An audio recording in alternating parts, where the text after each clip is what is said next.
வாழ்க வையகம், வாழ்க வையகம், வாழ்க வளமுடன். வாழ்க வளமுடன். குரு வாழ்க, குருவே துணை. ஆசான் அருட்தந்தை வேதாத்ரி மகரிஷி அவர்கள் நம் அனைவரின் உள்ளும் புறமுமாக நிரம்பட்டும். இன்றைய நிகழ்வில் நாம் கற்றுக்கொள்ள இருக்கும் ஆன்மீக சிந்தனைகள் நமது வாழ்க்கை வள மேம்பாட்டிற்கும் ஆன்மீக மேம்பாட்டிற்கும் உதவ வேண்டி அவரது பொற்பாத கமலங்களை வணங்கி அவரது ஆசிகளோடு இன்றைய சிந்தனையை துவங்குகிறோம்.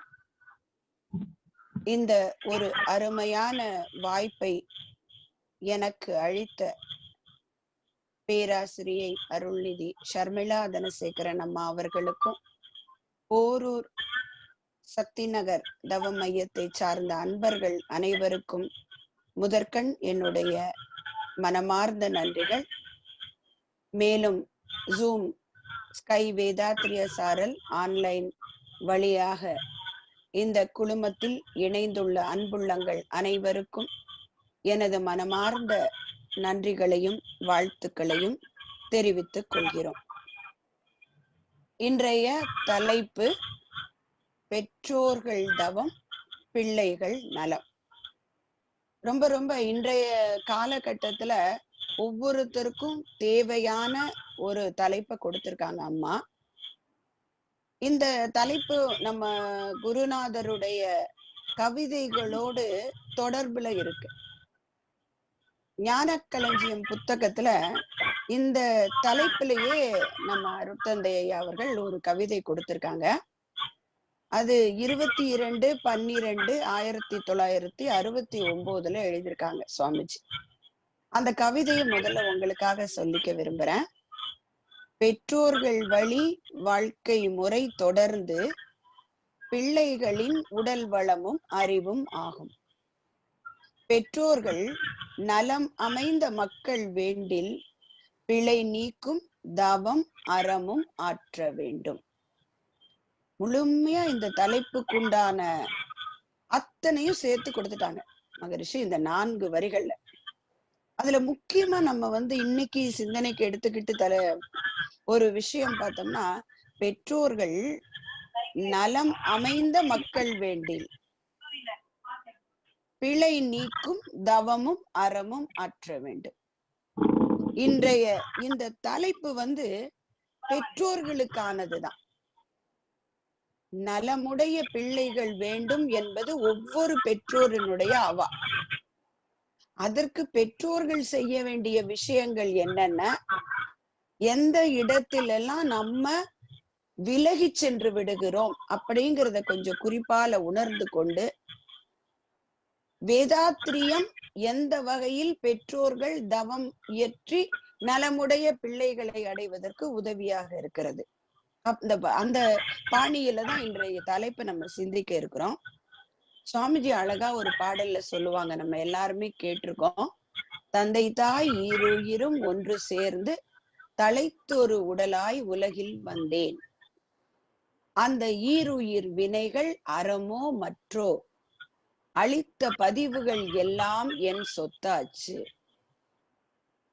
இந்த அரும் பிறவியில் முன்வினை அறுத்து எல்லையில்லா மெய்ப்பொருளை அடைவதற்கு வந்த ஒரு உதவி குரு உயிரின் சேர்க்கை. வணங்கி குரு திருவடி வாழ்த்தி வாழ்வோம். எவ்வளவு அழகா கொடுத்திருக்காங்க பாருங்க. தந்தை தாய் ஈருயிரும் ஒன்று சேர்ந்து தழைத்து ஒரு உடலாய் வந்தேன். அந்த ஈருயிர் வினைகள் அறமோ மற்றோ. ஞானிகளுடைய சிறப்பு என்னன்னா, எதிர்மறையான வார்த்தைகளை அவர்கள் உபயோகப்படுத்தவே மாட்டார்கள். அப்போ அறமோ மற்றோ எவ்வளவு அழகா சொல்றாங்க பாருங்க. மற்றது அப்படிங்கும் போது அறத்திற்கு எதிர்ப்பதமான விஷயங்கள், மரம் சார்ந்த விஷயங்கள். அப்ப அதுவும் எனக்கு சொத்தாகும். அப்ப இங்கேயே புரிஞ்சிருச்சுங்களா, பெற்றோருடைய தவம் பிள்ளைகளின் நலம். அப்படி இல்ல, பெற்றோர்கள் செய்யக்கூடிய வினைகளின் பதிவுகள் அனைத்தும் பிள்ளைகளுக்கு சேரும். ஏன்னா இந்த உடலினுடைய அமைப்பு எப்படி? சின்னஞ்சிறு சிறு செல்கள் சேர்ந்திணைந்து ஒத்துழைத்து சிந்தனை கெட்டா செயல்கள் சிறப்புடலில் நிகழ்த்துவன. முன்னம் ஒரு துளியான மூல விந்து நாதத்தால் முழுமையாய் எனது உடல் முற்றறிவன் திருவருளால்.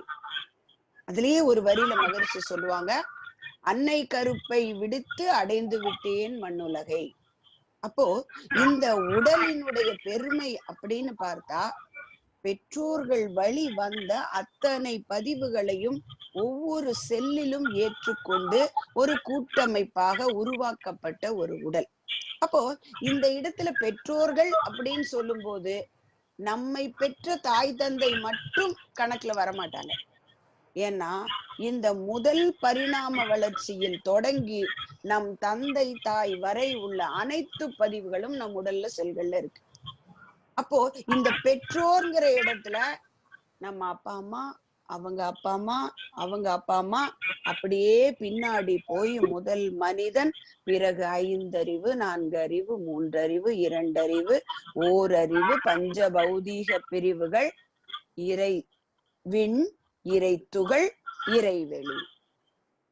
அப்ப நம்மை பெற்றவர்களாக நம்ம பார்க்கும்போது அதனுடைய உயரிய இடத்தில் இருக்கக்கூடியது நாம் தோன்றிய அந்த இறைநிலை.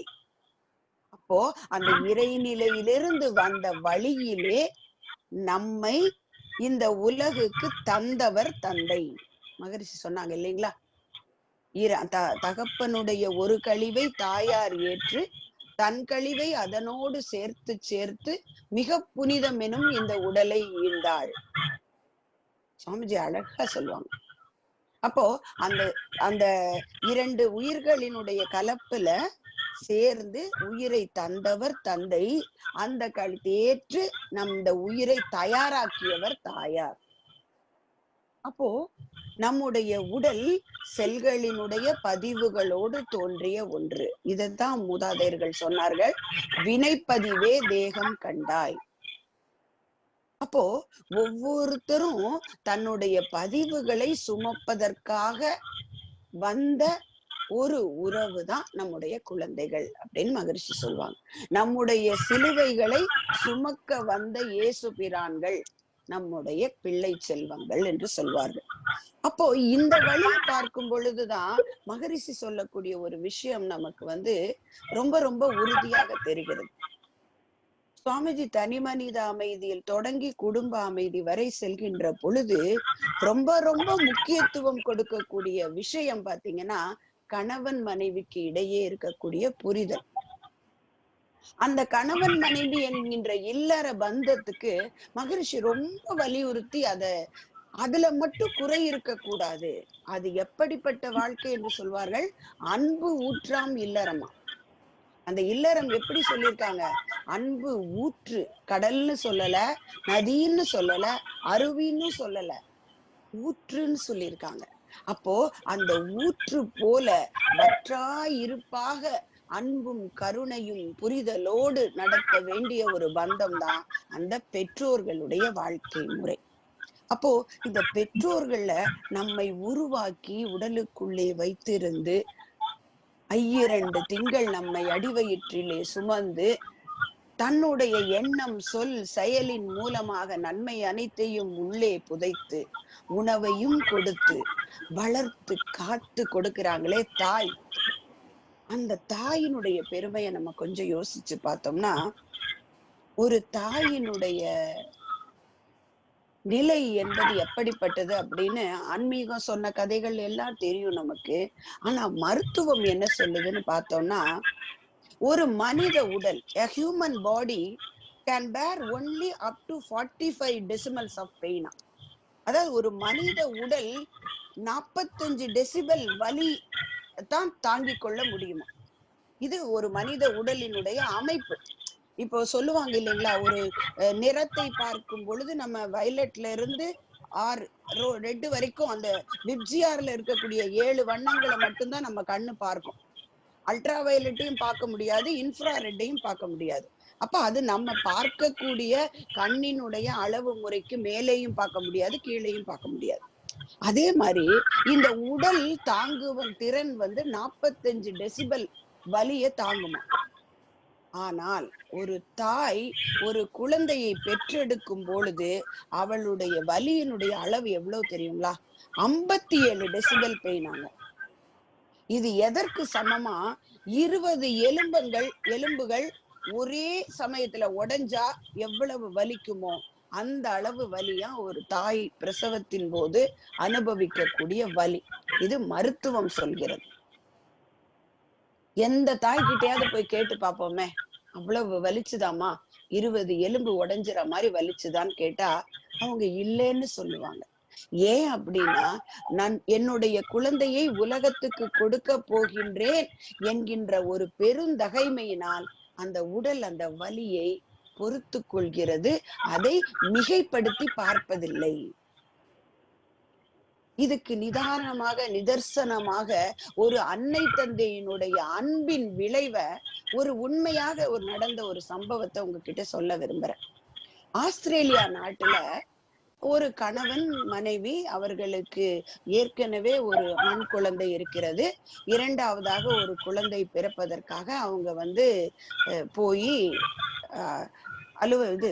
ஆஸ்பத்திரியில அட்மிட் ஆயிருக்காங்க. அப்போ அந்த குழந்தைக்கு பிறக்கிறதுக்கான வாய்ப்புகள் ஏற்படுது. வலி ஆனால் அந்த குழந்தை பிறந்து இறந்து விடுகிறது. அப்போ அவங்க சொல்றாங்க, அங்க இருக்க மருத்துவமனையில இருக்கிறவங்க, இல்லம்மா உங்களோட குழந்தை இறந்து விட்டது.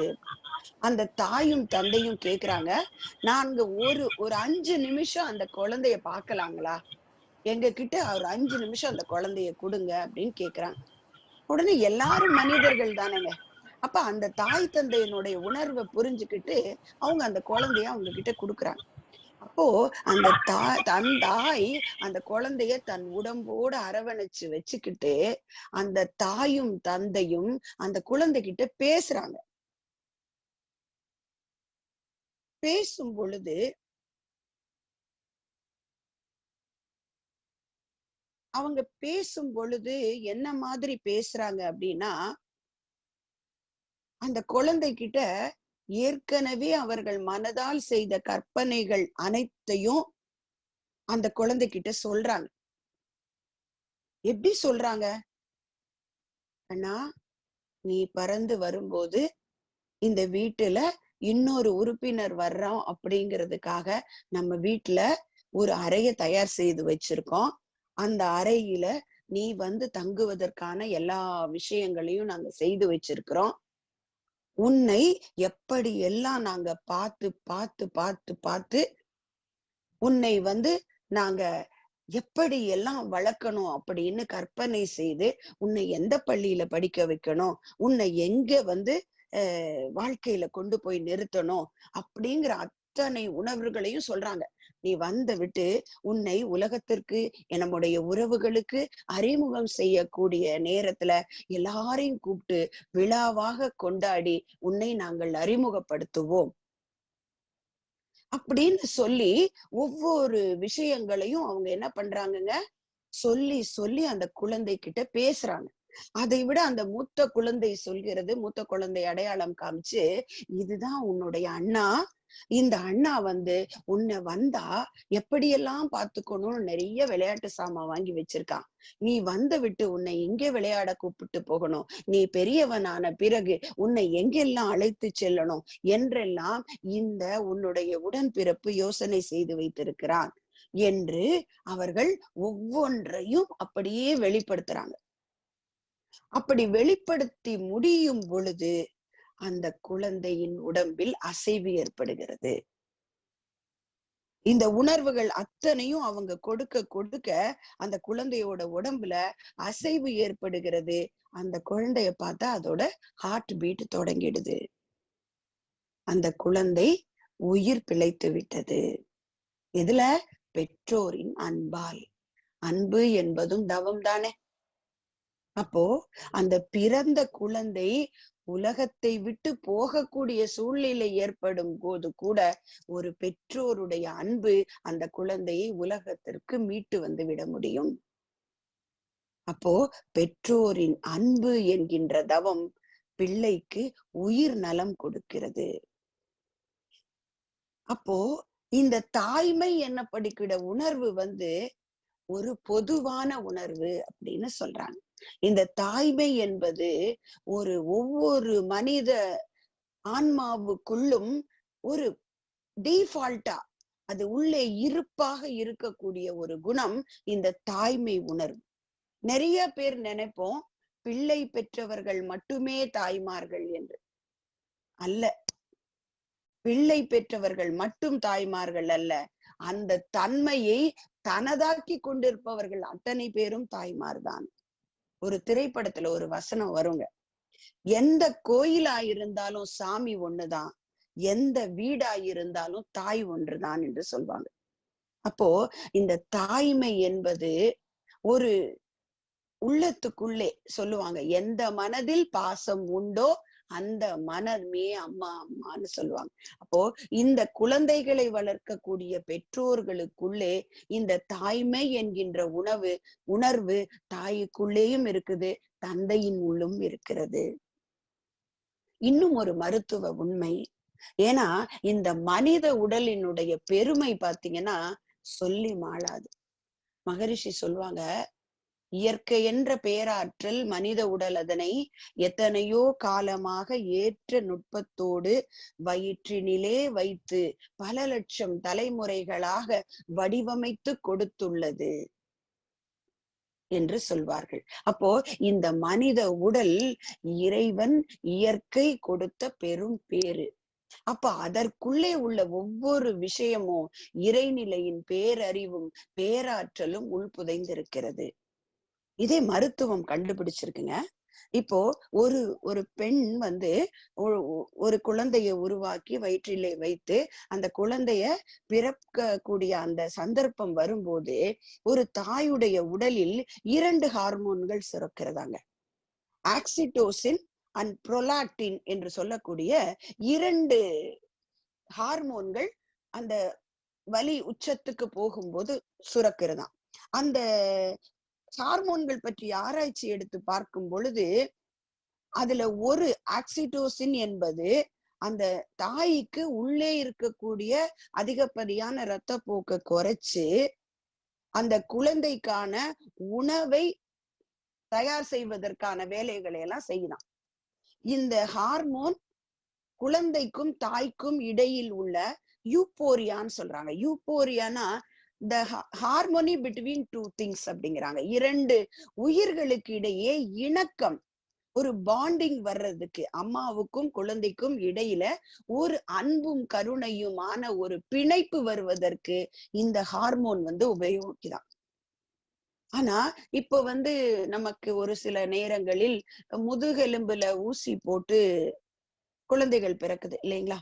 அந்த மாதிரி பிறக்கக்கூடிய போது இந்த ஹார்மோனுடைய சுரப்பு குறைந்து விடுகிறது அப்படின்னு சொல்றாங்க. அப்போ இயற்கையிலேயே இந்த உடலுக்குள்ளே எவ்வளவு பெரிய விஷயங்களை இந்த இறைநிலை கொடுத்திருக்கிறது. அப்போ ஒவ்வொரு உயிரிடத்திலும் அன்பு காட்டுகின்ற தன்மைதான் தாய்மை உணர்வு. சரி, இப்ப நம்ம சொன்னோம், இத்தனையும் தாய்மையாக ஒரு குழந்தையை பெறுகின்ற அந்த தாய் என்கின்ற ஹியூமன் பாடிக்குள்ள இருக்கக்கூடிய குணங்கள், அதனுடைய மருத்துவ உண்மைகள். ஆனா இந்த தாய்மைன்னு சொல்லக்கூடிய உணர்வு இருக்குதுங்களே, அது ஆணுக்குள்ளும் இருக்கிறது, பெண்ணுக்குள்ளும் இருக்கிறது. அப்போ தாய்மை என்கின்ற குணம் பெண்பாலை குறிப்பது அல்ல. இதுக்கும் ஒரு மருத்துவ உண்மை இருக்குங்க. இப்போ குழந்தை பிறப்பதற்கான மருத்துவ ரீதியான நம்ம உடம்புக்குள்ள ஏற்படக்கூடிய அந்த குரோமோசோம்களுடைய இணைப்பை பார்க்கின்ற போது ஆணுடைய உடலுக்குள்ள XY 2 குரோமோசோம்கள் இருக்கிறது. X என்பது பெண் குழந்தை பிறப்பதற்கான வாய்ப்பு, Y என்பது ஆண் குழந்தை பிறப்பதற்கான வாய்ப்பு. ஆனால் பெண்ணுடைய உடம்புக்குள்ளே XX தான் இருக்குமா. அப்போ 2மே ஆண் குழந்தை பிறப்பதற்கான வாய்ப்புகள் தான் இருக்கு. அப்போ இறைவனே இறைநிலையே ஆணுக்குள்ளேயும் பெண் தன்மையை வைத்திருக்கிறார். அப்போ அந்த X இந்த ஃபர்ஸ்ட் Xோட சேர்ந்தா ஆண் குழந்தை, Y Xோட சேர்ந்தா பெண் குழந்தை. அப்போ அந்த ஆணுக்குள்ளே தாய்மையை இயற்கையாகவே கொடுத்திருக்கின்றது இறைநிலை. இதுக்கு வள்ளலார வச்சு ஒரு கவிஞர் அப்துல் ரஹ்மான் பாடும்போது சொல்கிறார், கைவீசி நடந்தால் காற்றுக்கு வலிக்குமே என்று கை கட்டி நடந்த காருண்ய ஆண் அன்னை வள்ளலார் அப்படின்னு சொல்றாங்க. அப்போ எந்த அளவுல அந்த தாய்மை என்பது ஞானிகளுக்குள்ளும் மகான்களுக்குள்ளும் இருக்கிறது. இப்ப மகரிஷியை கூட நம்ம என்ன சொல்றோங்க, அருட்தந்தை என்று சொல்கின்றோம். அப்போ ஒவ்வொரு தந்தைக்குள்ளும் அருள் இருக்கின்றது. அதனாலதான் என்ன சொன்னாங்க, தாய் தந்தை குரு தெய்வம். தாயார் தந்தையை அடையாளம் காட்டுகிறார். தாயும் தந்தையும் இணைந்து குருவை நமக்கு அறிமுகப்படுத்துகிறார். குரு இறைநிலையை, இறைவனை நமக்கு காண்பிக்கின்றார், உணர்த்துகின்றார். இதுக்கு ஹிந்தில ஒண்ணு சொல்லுவாங்க, குரு கோவிந்த் தோனோ கடே ஹை கிஸ்கே பாவ் சுவே அப்படின்னு கேட்பாங்க. ஒரு ஆழ்ந்த ஒரு சீடனிடம் சென்று கேட்கின்றார்கள், உன்னுடைய குருவும் நிற்கிறாரு, கோவிந்த் என்று சொல்லக்கூடிய இறைவனும் நிற்கின்றார், நீ யாருடைய காலை விழுந்து வணங்குவாய் என்று சொல்லும் பொழுது, நான் குருவைத்தான் வணங்குவேன், ஏனெனில் குருதான் எனக்கு இறைவனை அறிமுகப்படுத்தினார் என்று சொல்கிறது. ஆனால் அத்தகைய குருவே வணங்கக்கூடிய பெருமைக்குரியவர்கள் யாருன்னா தாயும் தந்தையும்.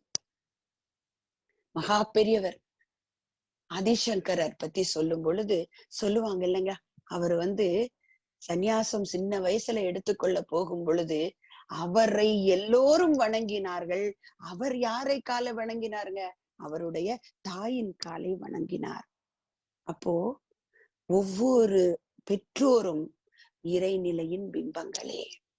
அப்போ அந்த பெற்றோர்கள் என்ற பதத்திற்கு உரிய அந்த தகுதிகளோடு வாழக்கூடிய ஒரு பெரிய பொறுப்பு ஒவ்வொரு பெற்றோருக்கும் இருக்கிறது. இதத்தாங்க புராணங்களும் இதிகாசங்களும் மறைமுகமா நமக்கு நல்லது சொல்லி கொடுத்தது. ஞான பழம் வேண்டி முருகரும் விநாயகரும் போட்டி போடுவதாக கதை சொல்கிறது. அதுல விநாயகர் என்ன செய்கிறாருங்க, இந்த உலகத்தை சுற்றுவதற்கு சமமாக நான் தாயையும் தந்தையும் சுற்றி வணங்கி விடுகிறேன். பஞ்ச பௌதீக பிரிவுகளின் கூட்டான ஒவ்வொரு பொருளுக்கும் அடையாளமாகத்தான் 5 கரங்களை உடைய பிள்ளையார சொல்லுவாங்க. அப்போ 5 பௌதீக பிரிவுகளால் இணைக்கப்பட்ட ஒவ்வொரு உயிரினமும் தான் வணங்க வேண்டிய முதல் விஷயமாக தாயையும் தந்தையும் குறிப்பிட்டு சொல்கின்றார்கள். அப்போ இத்தகைய நல்ல நல்ல பண்புகளை நமக்கு ஊட்டிய மிகப்பெரிய பெருமைக்குரியது நம்முடைய பாரத தேசம். இந்த உலகம் அனைத்தையும் ஒரு கோயிலாக கொண்டோமே, ஆனால் நம்முடைய பாரதம் தான் அங்கே கருவறை என்று சொல்கின்றார். மகா பெரியவர் இந்த கருவறையை ஹிருதய தேசம் என்று அடையாளப்படுத்துகிறார். எப்படின்னா மகா பெரியவர் சொல்றாங்க, இந்த உலகத்தில் படைக்கப்பட்டுள்ள இந்த பூமியில் ஒவ்வொரு தேசமும் ஒவ்வொன்றுக்கு பெருமை வாய்ந்ததாக இருக்கிறது. ஒரு தேசத்துல பருவகால மாறுபாடு, ஒன்று குளிராக இருக்கிறது, ஒரு பக்கம் வெயிலாக இருக்கிறது.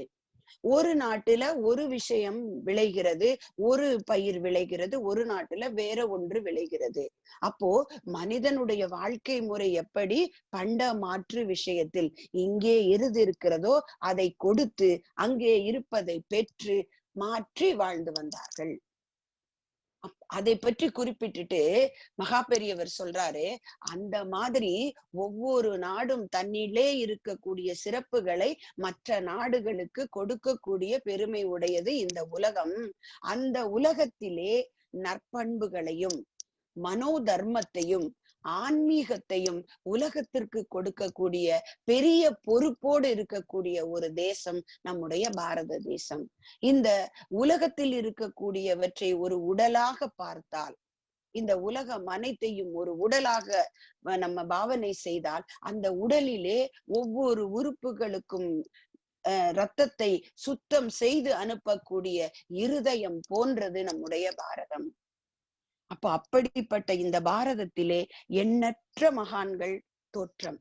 ஆன்மீகத்துல எண்ணற்ற மகான்கள், ஞானிகள், உபனிஷத்துக்கள், வேதங்களை எழுதிய முனிவர்கள் அத்தனை பேரும் தோன்றிய நாடு இந்த பாரத நாடு. அப்போ இந்த நாட்டிலே ஒவ்வொன்றும் மனித குலம் வாழும் பொழுது முறைப்படுத்தப்பட வேண்டிய, முறைப்படுத்தி வாழ வேண்டிய வாழ்க்கை நெறிகளை ஒவ்வொருத்தருக்கும் சொல்லி கொடுத்துதான் வந்திருக்குதுங்க. அப்போ கதைகள் அனைத்துமே நன்மைகளை உள்ளே புதைத்து வைத்து கொடுக்கப்பட்டதுதான். இப்போ ஒரு பெற்றோரையும் பிள்ளையும் பற்றினா உடனே நம்ம மனதுக்குள்ள ஞாபகம் வர்றது யாருங்க? ராமபிரானும் தசரதரும். தசரதன் ராமபிரானை கூப்பிட்டு சொல்றாரு, உனக்கு நாளை பட்டாபிஷேகம் என்கின்றார். அதற்கும் நன்றி தந்தையே என்று அவர் சென்று விடுகிறார். அடுத்த ஒரு காலகட்டத்துல என்ன சொல்றாருங்க கூப்பிட்டு, இல்லை உனக்கு பட்டாபிஷேகம் இல்லை, நீ 14 ஆண்டுகள் வனவாசம் முடித்து வர வேண்டும் என்று சொல்கிறார். அதற்கும் சரின்னு சொல்லிட்டு போறதாக இதிகாசம் சொல்கிறது. அப்போ இந்த இடத்துல ராமபிரானை இறை உண்மைகள் அடங்கிய ஒரு ஒரு உச்சக்கட்ட மனித இனமாக பார்க்கிறது பரிணாமம். ஏன்னா டார்வினோட தியரியும் தசாவதாரையும் ஒப்பிட்டு பார்க்கும் பொழுது, தசாவதாரம் என்பது மனித குல பிறப்பு தொடரை அடையாளப்படுத்தக்கூடியதுதான். மச்சத்தில் தொடங்கி கல்கி வரை முதுகெலும்பு உடையதைத்தான் மனித உயிரினமாக அன்றைய காலகட்டம் யோசிச்சு வந்தது. அதனால் மீன் நீரில் வாழக்கூடிய மீன், நீரிலும் நிலத்திலும் வாழக்கூடிய ஆமை, அடுத்து நிலத்தை தோண்டி உணவை கண்டுபிடிக்கக்கூடிய கூர்மம், அடுத்தது வாயும் மனமும் உடைய வாமனம், அடுத்தது மனிதன் பாதி மிருகம் பாதி கலந்த நரசிம்மம், அடுத்து கையிலே அதாவது ஏர் பிடித்து உணவை உண்டாக்கக்கூடிய பரசுராமர், அடுத்தது முழுமையான ஒரு மனிதனாக அத்தனையும் நற்பண்புகள் நிறைந்தவராக ராமபிரான், அடுத்து ஒரு வில்லையும் அம்போடு இருக்கக்கூடிய பலராமர, அடுத்தது கொஞ்சம் நன்மை வேண்டுமெனில் வாய்மையும் நன்மை என்று சொல்வார் இல்லையா, பொய்மையும் வாய்மையிடத்து புரை தீர்ந்த நன்மை பயக்குமெனில் என்று வள்ளுவர் கூறியது போல கொஞ்சம் கொஞ்சம் டெக்னிக்கலா ஏதாவது செஞ்சு நன்மையை செய்யலாம் என்கின்ற மாதிரி கிருஷ்ணர்.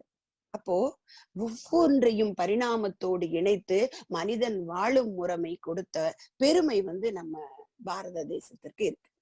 அப்போ அந்த வகையிலே பார்க்கும் பொழுது இந்த நமக்குள்ள அந்த இரத்த தொடர்பு, செல்களின் தொடர்பை பற்றி பார்க்கும் பொழுது, இந்த உள்ளே இருக்கக்கூடிய டிஎன்ஏ என்று சொல்லக்கூடிய விஷயம்தான் பெற்றோர்களிடமிருந்து நம்முடைய வழி வழியாக வந்த செய்திகளை எடுத்து வந்த ஒரு கருவி.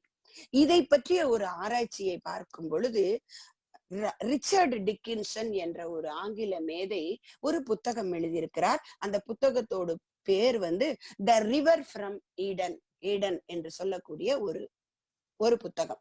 ஏடனிலிருந்து பிறந்த நதி, ஆடம் அண்ட் ஈவ் சொல்லுவாங்க இல்லைங்களா, ஆதாம் ஏவாள் என்று முதல் தோன்றிய மனித குலத்தை சொல்லி அடையாளப்படுத்துவார்கள். அந்த வகையில் அந்த ஏதாமிலிருந்து பிறந்த நதி அப்படிங்கிற மாதிரி த ரிவர் ஃப்ரம் ஏடன் என்று ஒரு புத்தகம் எழுதியிருக்கிறார். அந்த புத்தகத்துல என்ன குறிப்பிடுகிறார், நாம் கண்முன்னே காண்கின்ற மரம், செடி, கொடி, பறவைகள், மனிதர்கள் அத்தனை பேரும் இந்த நதியின் ஓட்டத்திலே வந்து கொண்டிருப்பவர்கள் தான். இந்த நதி நீராலான நதி அல்ல, செய்திகளின் நதி, குணங்களின் நதி, தடையில்லா நதி என்கின்றார். அப்போ இந்த டிஎன்ஏ என்று சொல்லக்கூடிய ஒன்றுதான் கடத்தி வருகிறது.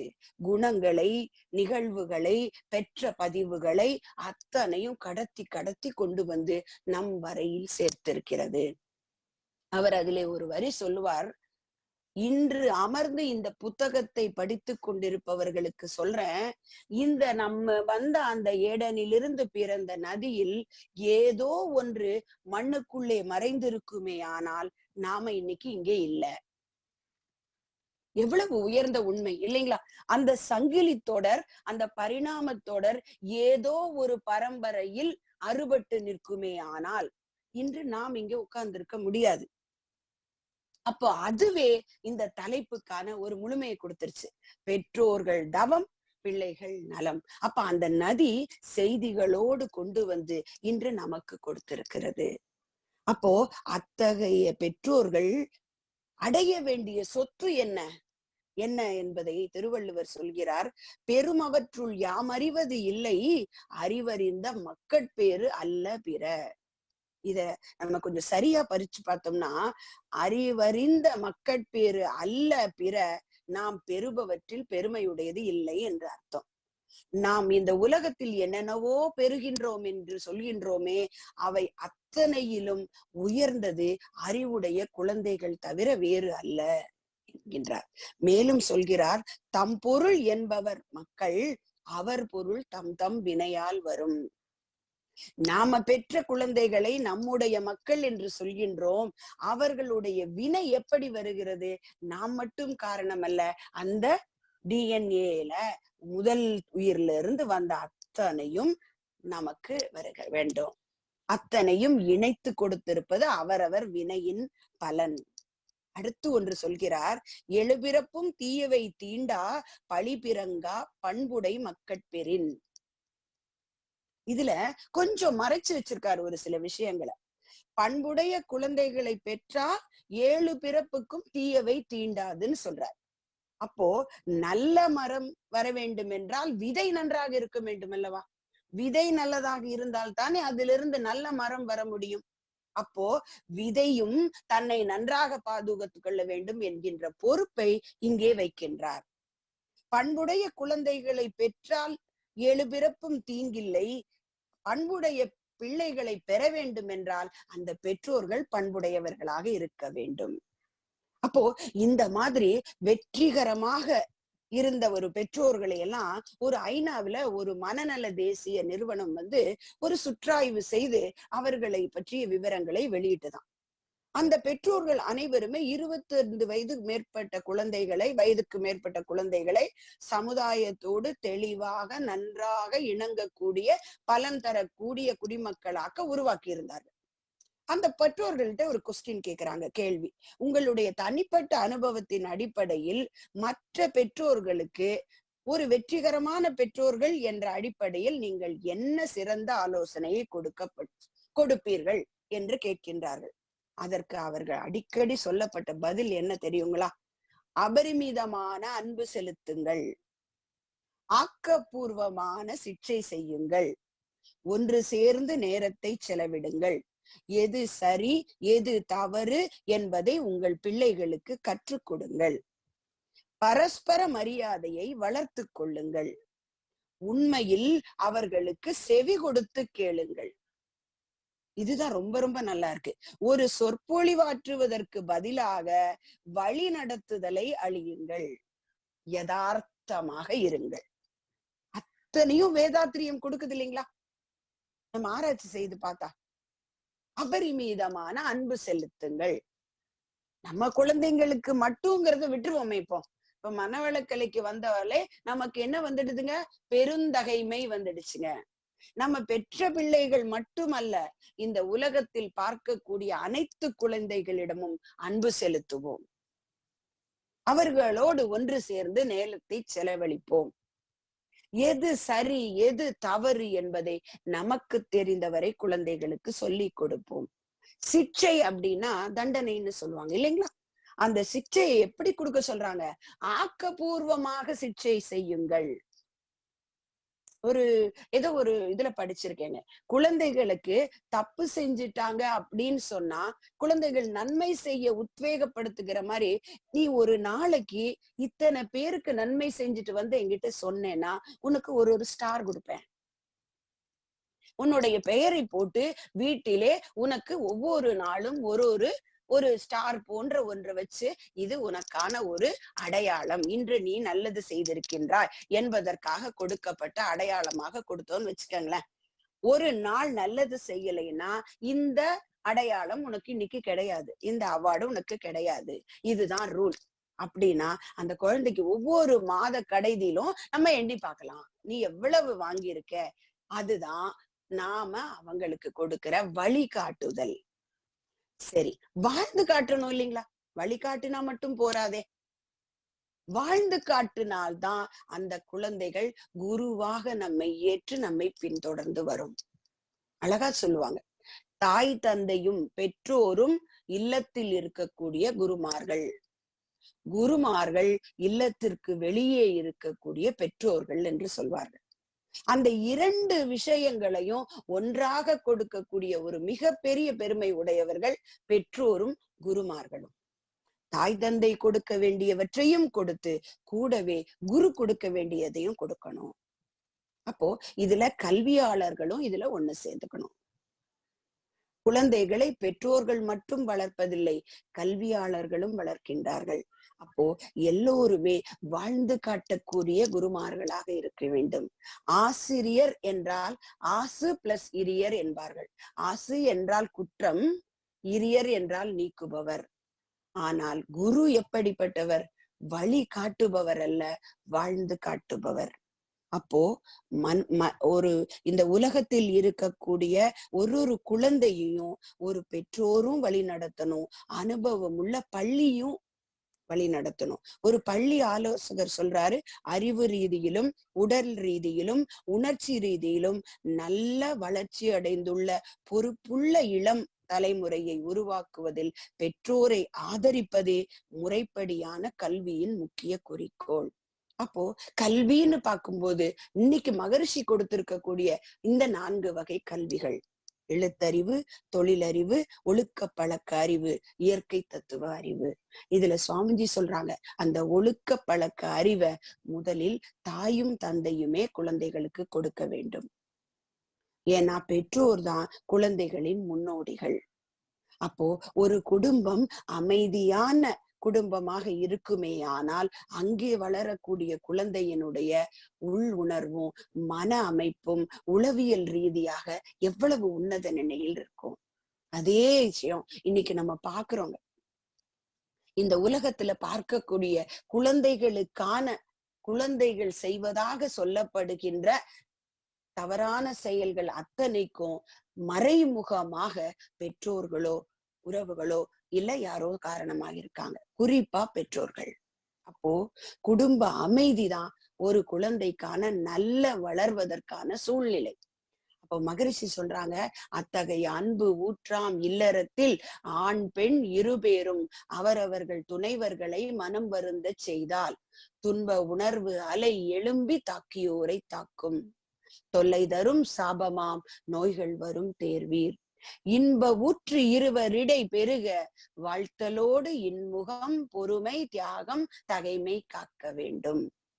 அப்ப என்ன கிடைக்குங்கிறாங்க மகரிஷி? தன் புகழ் விளங்கும் நல்ல தரமுடைய மக்கள் தலைப்பார்கள், இல்வாழ்வை ஆய்ந்து கண்ட உண்மை இது. இதை விட ஒருத்தரால சொல்ல முடியுமாங்க எளிமையா? எவ்வளவு அழகா ஒருத்தர் ஆணை மட்டும் சொல்லல, பெண்ணை மட்டும் குறிப்பிட்டு சொல்லல. ஆண் பெண் இருபேரும் அவரவர்கள் துணைவர்களை மனம் வருந்த செய்தால் அது என்ன ஆகுமா? துன்ப உணர்வு அலை எழும்பி தாக்கியோரை தாக்கும். ஆக மொத்தம் யாரை திட்டுனாலும் பாதிப்பு குடும்பத்துக்கு தான், பாதிப்பு குழந்தைகளுக்கு தான். அப்போ 2 பேரும் சேர்ந்து அந்த குழந்தைக்கான ஒரு நல்ல முன்னோடியாக வாழ வேண்டிய ஒரு பெரிய பொறுப்புணர்வு ஒவ்வொரு பெற்றோருக்குள்ளும் இருக்கிறது. அப்போ நற்பண்புகள், கீழ்ப்படிதல், பெரியோரை மதித்தல், பகிர்ந்து உண்ணுதல், இனிய மொழி பேசுதல், இது எல்லாவற்றையும் நாம கற்றுக் கொடுக்கிறதை விட நாமே அப்படி நடந்து கொண்டா அந்த குழந்தைகளுக்கு சொல்லி கொடுக்க வேண்டும் என்கின்ற தேவையே இல்லை. ஒரு காலகட்டத்துல பாத்தீங்கன்னா நம்ம ஒரு பழைய ஜெனரேஷன்ல எல்லாம் அப்பாவை மட்டும்தான் நீங்க நாங்கன்னு சொல்லுவாங்க, அம்மாவையெல்லாம் நீ நாங்க தான் சொல்லுவோம். அப்போ அதையே பார்த்து வளரும் பொழுது நம்முடைய குழந்தைகளும் அதே மரியாதையை தான் பின்பற்றுவாங்க. இன்னைக்கு நான் நிறைய பெற்றோர்கள் பார்க்கிறேன், குழந்தைகள் கிட்டயே பன்மையில தான் பேசுறாங்க. அதை எடுத்துட்டு வாங்க, இத கொண்டு போய் இங்க வச்சுட்டு வாங்க என்று அந்த குழந்தை ஒரு வயசுல இருந்து பேச தொடங்குகின்ற காலத்திற்கு முன்னாடியே பன்மை சொற்களை அந்த குழந்தைக்குள்ளே பதிவு செய்து விடுகிறார்கள். அப்ப அந்த குழந்தை வெளியில போய் என்ன பேசுங்க? ஒருமையில யாரையுமே பேசாது. இது ஒரு சின்ன உதாரணமாக நான் சொல்கின்றேன். அதே வகையில ஒரு உணவை, ஒரு சின்ன ஒரு ஒரு பிஸ்கட்டை கொடுக்கும் போது கூட உன்னோட ஃப்ரெண்ட்ஸுக்கு எல்லாருக்கும் கொஞ்சம் கொஞ்சம் கொடுத்து சாப்பிடணும் கண்ணா.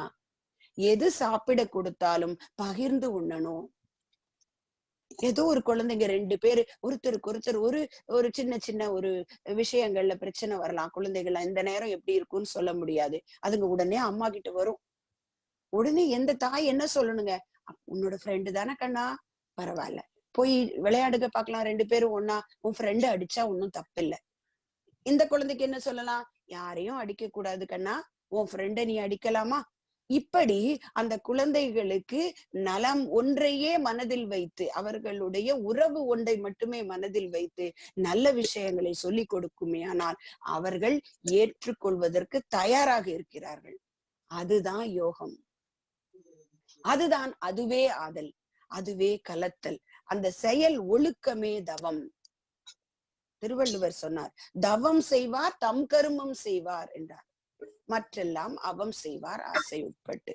அப்ப பெற்றோர் அப்படியே எடுத்துக்கலாங்க. பெற்றோர்கள் தவம் என்பது என்னதுங்க? தன்னுடைய கடமையை சரியாக செய்தல். அப்ப தன்னுடைய கடமை என்ன? அன்பு, இரக்கம், தொண்டு, தவம், ஈகை, இன்சொல் எனும் ஆன்மீக நெறி வழி வாழ்தல். ஒருமையுடன் குரு நெறியில் வாழ்தல். குருவை மதித்து ஒழுகுதல். இதுதான் ஒரு பெற்றோருடைய டிஃபால்ட்டா அவங்களுக்குள்ள இருக்கக்கூடிய செயல் ஒழுக்கமான தவம். அப்ப அந்த தவத்தை இவ்வளவு நாளும் பல இதிகாசங்களும் புராணங்களும் போதித்து வந்ததுங்க. போதனையை விட சாதனையே வெற்றி தரும். இன்னைக்கு மனவளக்கலை சாதிக்கக்கூடிய ஒரு யோகா அமைப்பாக இருக்கிறது. அப்போ நம்முடைய ஒவ்வொரு பயிற்சியும் சாதனையாக நல்ல ஒரு பரம்பரையை உருவாக்கக்கூடிய பொறுப்புடைய பெற்றோர் கையில் கொடுக்கப்பட்டிருக்கிறது. இதுக்கு ஒரு 2 உதாரணங்களை சொல்ல விரும்புறேங்க நானு. நம்ம எல்லாருக்கும் தெரிஞ்சவங்க தான், நீங்க கூட படிச்சிருக்கலாம். இத இன்ஃபோசிஸ் உடைய நிறுவனர் திரு நாராயணமூர்த்தி ஐயா அவர்களை பற்றி நம்ம எல்லாரும் கேள்விப்பட்டிருக்கிறோம். அவருடைய குடும்பத்துல நடந்த ஒரு நிகழ்வு பற்றி நான் பகிர்ந்து கொள்ள விரும்புறேன். ஐயா வீட்டுல சாப்பிட உட்கார்ந்துருக்காங்க. அப்போ அவங்களுடைய மனைவியும் தாயாரும் அவங்களுக்கு பரிமாறி கொண்டு இருக்கிறாங்க. அப்போ அவருடைய பெண் குழந்தை சாப்பிட வரல. அப்ப அப்பா அம்மாவும் பாட்டியும் சொல்றாங்க, உன் பொண்ணு சாப்பிட வர மாட்டேங்கிறாப்பா அப்படின்னு சொன்ன உடனே அவரு போய் கூப்பிட்டு வராங்க. ஏம்மா, ஏன் இன்னைக்கு சாப்பிடல அப்படின்னு சொல்லிட்டு, உனக்கு உடம்புக்கு நல்லது இல்லையா? நல்லது பெரியவங்க சொன்னா கேட்கணும், நல்லது விஷயம் தானே, அதனால இப்போ சாப்பிட்டா தானே உன் உடம்பு நல்லா இருக்கும்.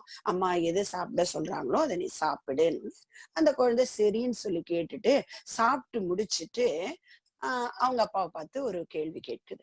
அப்பா, நீங்க சொன்னீங்க எனக்கு நல்லதுன்னு, நீங்க சொன்ன உடனே நான் கேட்டு சாப்பிட்டுட்டேன். அப்ப நான் சொல்ற நல்லதையும் நீங்க எல்லாரும் கேட்கணும் தானே அப்படின்னு சொல்லிச்சு. உடனே ஆமாமா, கண்டிப்பா கேட்கணும். இல்ல, இவங்க 2 பேரும் வேணான்னு சொல்றாங்க. ஏன், என்ன விஷயம் அப்படின்னு சொன்ன போது, நான் என்னுடைய தலைமுடிய எடுத்து மொட்டை அடிக்கணும்னு விரும்புறேன் என்று அந்த குழந்தை சொல்லுது. அது ஒரு நன்மைக்காக தான் நான் சொல்றேன் அப்படின்னு சொல்லுது. உடனே அந்த பாட்டியும் அம்மாவும், ஒரு பெண் குழந்தை முடிதானேமா அழகு, அதை போய் எடுக்கணும்னு சொல்றா, 2 நாளா அடம் பிடிக்கிறா, நாங்க கூடாதுன்னு சொன்னா கேட்க மாட்டேங்கிறா அப்படின்னு அவர்கிட்ட கம்ப்ளைண்ட் பண்றாங்க. ஐயா சொல்றாங்க, நன்மையை கருதி இப்ப அவகிட்ட சொன்ன வார்த்தையை நான் பாதுகாக்கணும். வார்த்தைக்கு வலு உண்டு. நான் வாக்கு கொடுத்துட்டேன். சரிம்மா, நீ சொல்றத நான் கேக்குறேன், நீ முடி எடுத்துக்கோ அப்படின்ட்டார். உடனே இவருக்கு என்ன காரணம் எதுவும் தெரியாது. அந்த குழந்தை நான் நன்மையை உத்தேசித்து செய்கின்றேன் என்று சொன்ன உடனே சரின்றாரு. அந்த குழந்தையும் முடிய பூரா எடுத்துடுது. மறுநாள் பள்ளிக்கு போறியாமான்னா போறேங்குது. இவங்களுக்கு ஆச்சரியமா இருக்கு.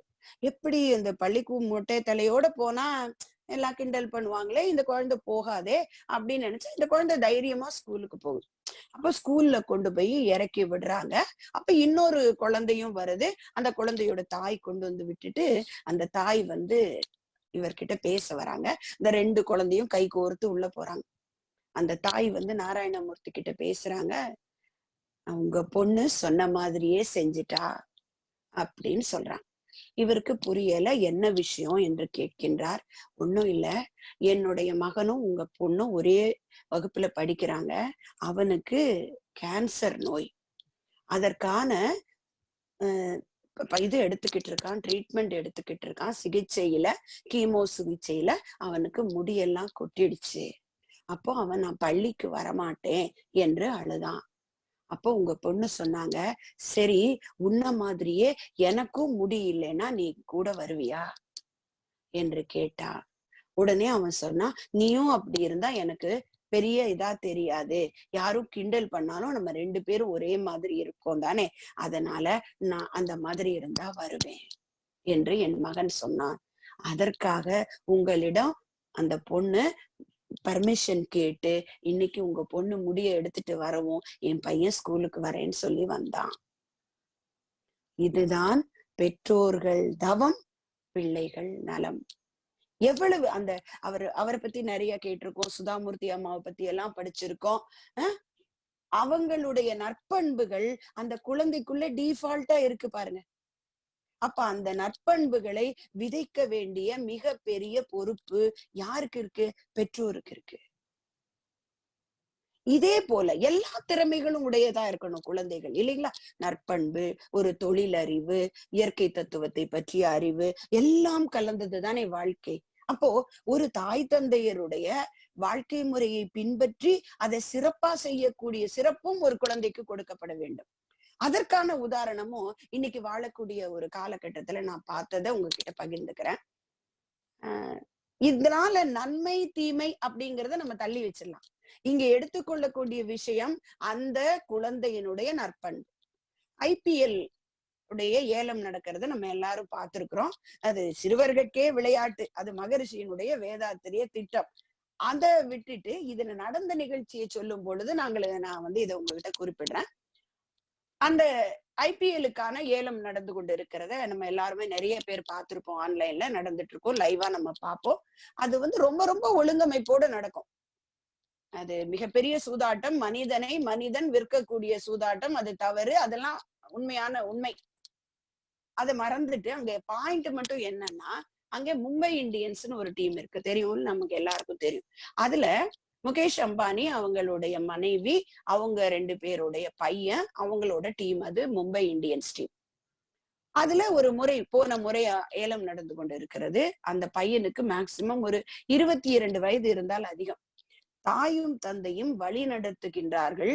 ரொம்ப அழகா, முகத்துல எந்த விதமான உணர்வுகளும் இல்லாமல் ஒரு அன்பா சிரித்த முகத்தோடு அந்த பையன் ஒவ்வொருத்தரையும் வேலை எடுக்கிறார். ஆனால் தான் தனது என்கின்ற ஒரு ஆணவத்தோடு செயலை செய்யல. எவ்வளவோ பெரிய பெரிய இன்னைக்கு உலகத்தை இந்தியா பக்கம் திரும்பி பார்க்க வைக்கக்கூடிய ஒரு மிகப்பெரிய குடும்பம். ஆனாலும் அந்த பையனோட முகத்துல அடக்கம்.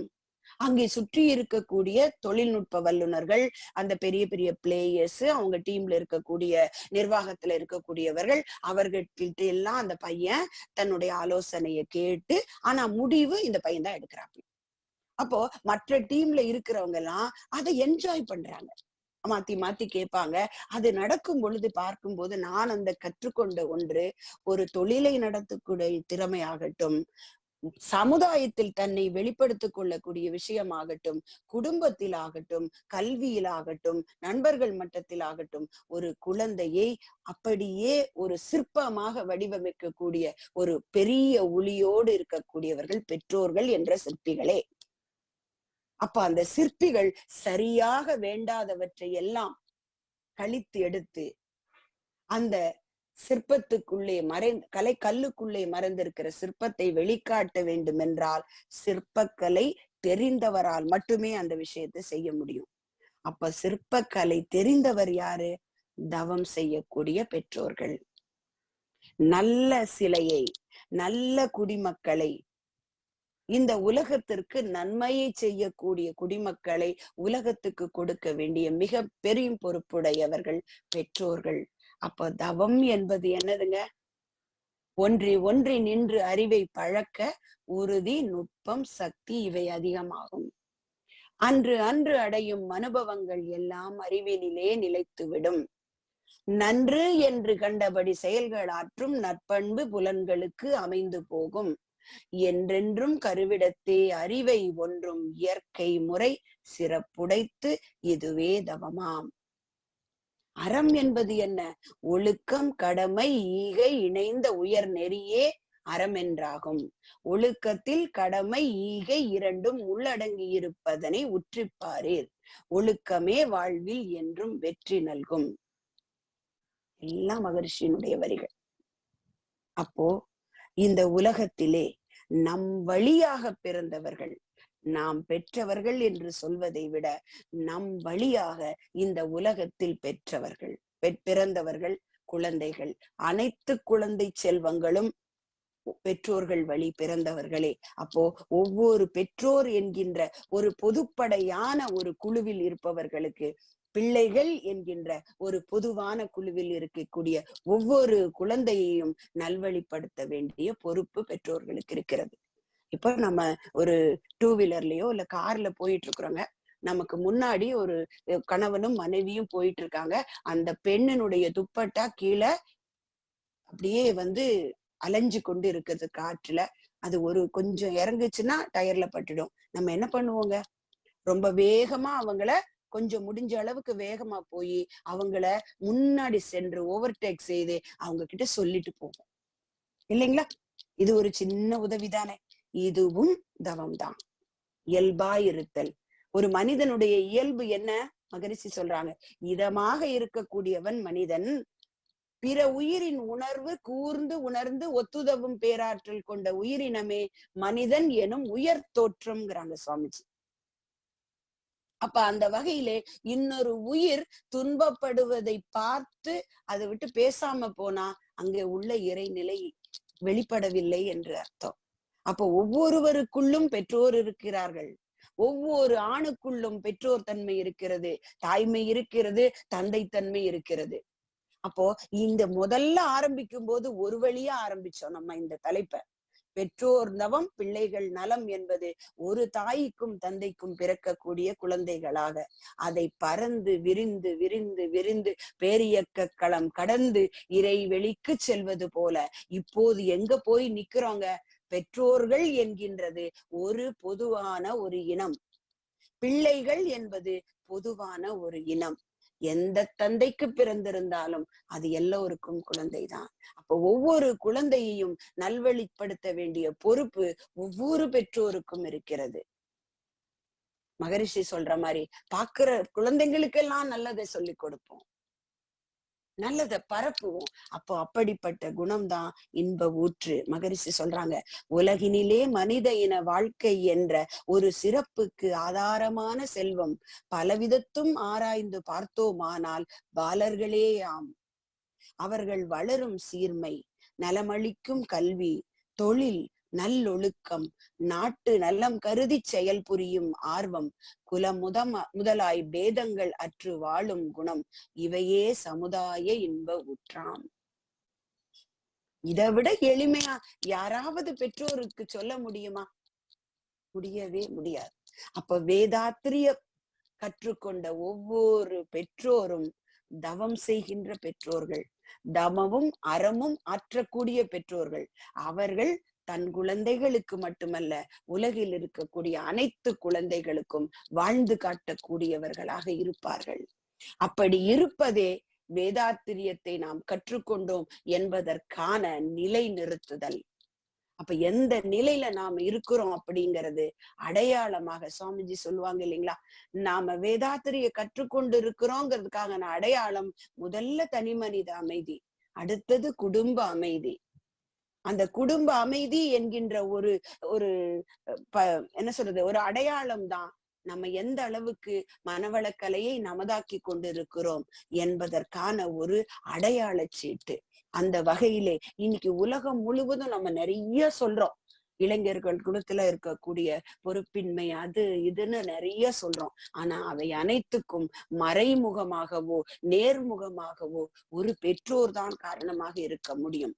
அப்போ அந்த முன் ஏறு நன்று சென்றால் பின் ஏர் நன்றாக செல்லும். அப்ப அந்த வகையிலே நம்மை மேலாக உழுவது உலர்வல்ல, ஆழ உழுவதே உழுதல் என்று சொல்லுவாங்க. அந்த மாதிரி மகரிஷியினுடைய பயிற்சிகளை நமக்குள்ளே ஆழ ஆழ ஆழதான் நாம் வாழ்ந்து காக்கக்கூடிய ஒரு நிலை நமக்கு ஒரு பழக்கமாகும். அந்த பழக்கம் வழக்கமாகும், வழக்கம் ஒழுக்கமாகும். அந்த ஒழுக்கமே நமது பண்பாகிவிடும். அப்போது நாம் வாழும் முறைமையை கண்டு வாழக்கூடிய நம்முடைய குழந்தைகளும், பார்த்து வளரக்கூடிய உலகில் உள்ள அனைத்து குழந்தைகளும் நம்மை பார்த்து நன்மையின் பக்கம் திரும்புவதற்கு நாமும் ஒரு கருவியாக இருப்போம் என்று கூறி, பெற்றோர்கள் தவம் செய்வோம், நலமுடைய பிள்ளைகளை பெற்று உலகுக்கு நன்மைக்கு வழிகாட்டுவோம் என்று கூறி, பிரம்மஞானம் உலக மக்கள் அனைவருக்கும் உணர்வாக கிட்ட வேண்டும். போர் பகை பிணக்கின்றி மக்கள் அமைதியாக வாழ வேண்டும் என்ற இறைநிலையோடு எண்ணத்தை இணைத்து வாழ்த்தி வணங்கி, வாய்ப்பளித்த அன்புள்ளங்கள் அனைவரையும் வணங்கி வாழ்த்தி நிறைவு செய்து கொள்கிறேன். நன்றி, வணக்கம், வாழ்க வளமுடன். வாழ்க வளமுடன். ஸ்கை வேதாத்ரி அமுதம் சேனலை சப்ஸ்கிரைப் பண்ணாதவங்க சப்ஸ்கிரைப் பண்ணுங்க, பெல் பட்டனை டச் பண்ணுங்க. அப்போ தான் நாங்கள் போடுற எல்லா வீடியோஸும் உங்களுக்கு கிடைக்கும். நன்றி. வாழ்க வளமுடன்.